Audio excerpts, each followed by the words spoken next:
All right, today, dumping your thoughts is talking about getting everything out of your head. If you're bipolar, you have millions of thoughts every day. So what helped me is I got a composition book, and there's 26 lines to a composition book. And I would write down every line, I would thought after thought after thought. And I did that first thing in the morning because overnight, your body just builds up all that energy and you got to let it out. It's got to get going, because if you're like me, you want to do 100 things, and getting those things out of your head and being able to sort through them really helps to get a handle on where you are. And then in the evening, I would take my composition book and I would compare it to what I got done that day. So it was like an atta-girl, kind of scenario. Kudos to me. I got 13 of the 26 things completed. So I was able to compare what I wanted to do to what I was doing, and then I would sort it out. As I got older, I began to say, okay, what are my experiences? What are my traumas? What have I discovered between who I really am and those experiences? It helped me to connect the dots. Why did I not have friends? Well, it's because I moved 163 times from the time I was born to the time I was in 12th grade. And I had antisocial skills. I didn't know how to have a friend. And I didn't really know how to do that until I was in my 40s, because just my childhood and my early adulthood for making really bad mistakes.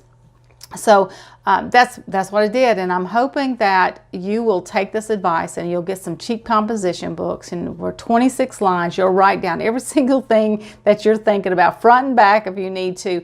At night, compare the two, sort through what you're getting done and what's important to you and what's not, and are you putting more pressure on yourself and stress on yourself than you really do need to.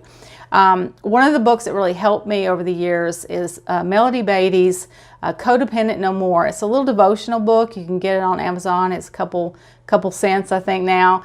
But I took that book and I really, it was a devotional book. So I would read all the devotions every day, and I would just really think about how is her wisdom and the things that she had to say about codependency, how did that reflect me in my life? Because I knew I was codependent. I was married to an alcoholic first, and then my father was an alcoholic, and I had lots of alcoholic relatives, so it happens. So I hope today's video helps you understand that dumping your thoughts will help you stay a little more stable, because once you begin to process those things, it helps you from keeps you from getting so depressed. And most importantly, as you work through these emotions, if you don't have a counselor, please find a very good one. I use Psychology Today online to search for a local therapist, and that really helps. And then on a doctor's side, make sure you find a doctor who is progressive, one who understands the human behavior and not just wants to treat your symptoms with a medication, but actually wants to understand why you think the way you do and allows you to work through things. Because your doctor wants to be on your side, and they need to know who you are, or they can't treat you very effectively.